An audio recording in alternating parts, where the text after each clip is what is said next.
Delta FM. Municipal 2026. Parole de candidat. Bonjour à tous, bienvenue dans ce nouvel épisode de Parole de candidat, votre nouveau rendez-vous de la mi-journée. Cette émission est consacrée aux élections municipales. Ces dernières se tiendront les 15 et 22 mars prochains. À mes côtés ce midi, Rémi Foulon, rédacteur en chef à Delta FM, avec qui je co-présente cette émission. Bonjour Rémi.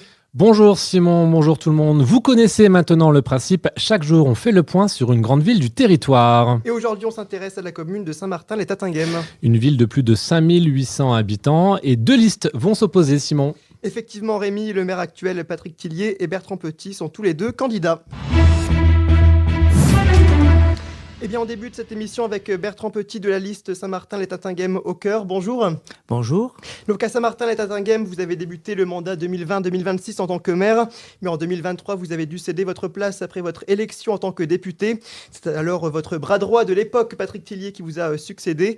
Quel bilan de ces actions dressez-vous pour ces 3 ans ? De ces actions, les siennes ou Les les siennes. miennes ? Les siennes. Ouais.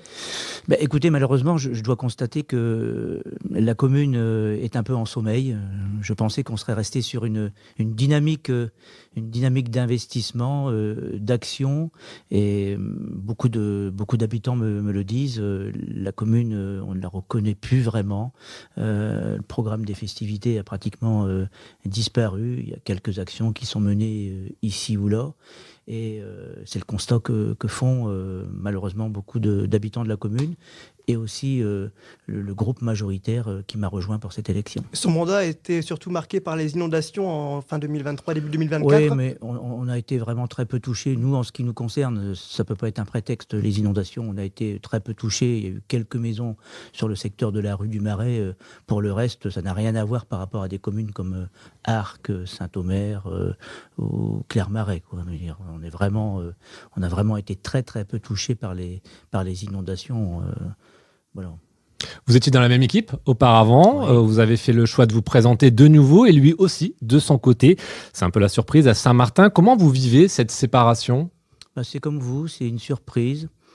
Je ne suis pas en colère, je suis triste parce que, en définitive, pour remettre les choses dans l'ordre, par rapport à tout ce qui a pu se dire dans la presse ou ce que lui a pu avancer comme argument, ça fait un peu plus d'1 an que j'ai été sollicité par quelques élus de la majorité, par aussi des habitants qui me disaient « Monsieur Petit, vous allez, maintenant que vous n'êtes plus député, malheureusement, vous allez reprendre votre poste de maire ». Certains pensaient d'ailleurs que j'allais redevenir maire automatiquement. Et des présidents d'associations, beaucoup de présidents d'associations me disent « Ce serait bien que vous redeveniez maire ». Je leur ai expliqué qu'il fallait attendre la fin de la mandature pour éventuellement que je sois à nouveau candidat. Et donc, dès que cette idée a un peu germé dans mon esprit, à la faveur de tous ces encouragements, si je puis dire, je suis allé le voir aussitôt.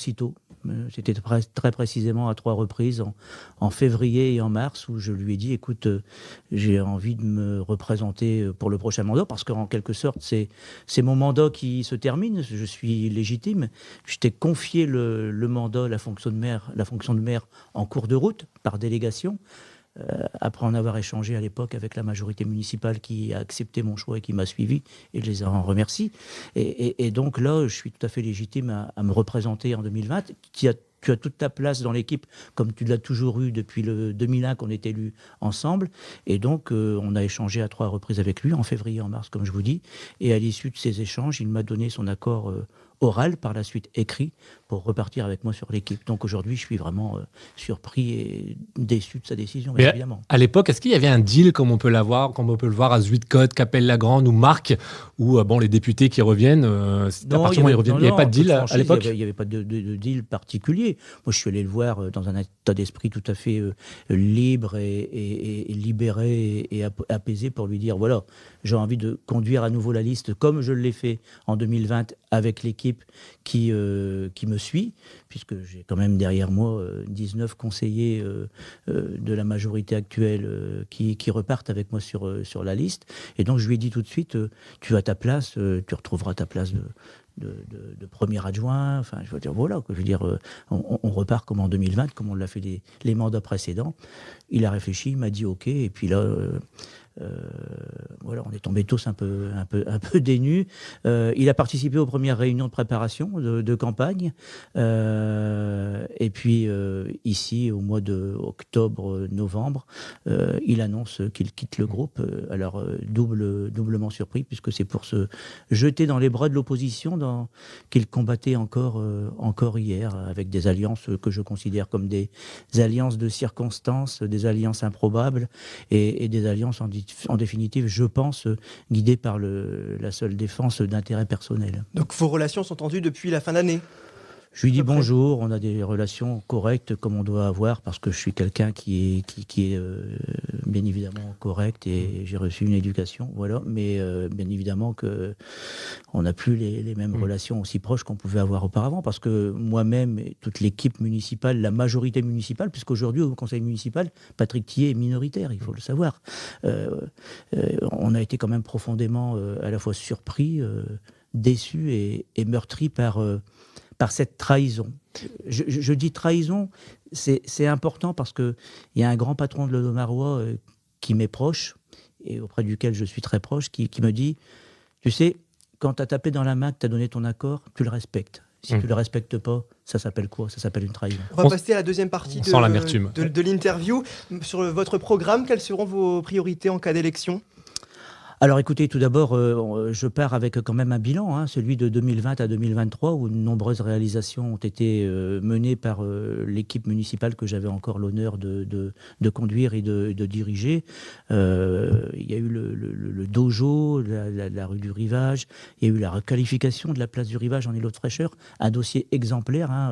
Je crois qu'il n'y en a pas des comme celui-là dans le secteur ou dans les communes, dans les communes voisines. La vidéoprotection qu'on a mise en place, contre laquelle, je le rappelle, l'opposition a voté contre au conseil municipal. Et donc c'est avec cette opposition que demain Patrick Thillé va essayer ou prétend gouverner. Enfin bon, bref, vraiment un vrai bilan. Et puis en termes de programme, mener des projets qu'on n'a pas pu mener jusqu'à présent, parce qu'il faut aussi considérer qu'en 2020, on est tombé dans la crise du Covid, l'inflation, les baisses de dotations drastiques aux communes. Je voudrais poursuivre nos aménagements de jardins, de jardins familiaux. Je voudrais végétaliser aussi les 3 cours des écoles, des trois groupes scolaires. Bien évidemment, la voirie qu'il faudra poursuivre. Il y a encore énormément de travaux de voirie à mener. Il y a aussi énormément encore de sujets à traiter, comme la vidéoprotection, là où il y a encore quelques caméras vraisemblablement à installer sur la commune. Il faudra bien évidemment le faire. Et puis aussi traiter des sujets comme le contact et la relation avec nos habitants, relancer les réunions de quartier, un programme des festivités, relancer les réunions de quartier. On voudrait aussi développer un guichet citoyen dans l'ex-mairie de Tatinghem pour éviter que les habitants aillent systématiquement descendre à la mairie siège à Saint-Martin pour des démarches administratives traditionnelles. Enfin voilà, quelques sujets comme ceux-là que nous souhaitons développer et que nous présenterons le moment venu, bien évidemment, à la population. On va juste terminer avec quelques mots. On entend des rumeurs qui circulent sur le fait qu'en plus de la mairie de Saint-Martin-les-Tatinghem, vous visez la présidence de la CAPSO. Simple rumeur ou réalité ? Simple rumeur. Merci beaucoup d'avoir accepté de répondre à toutes nos questions.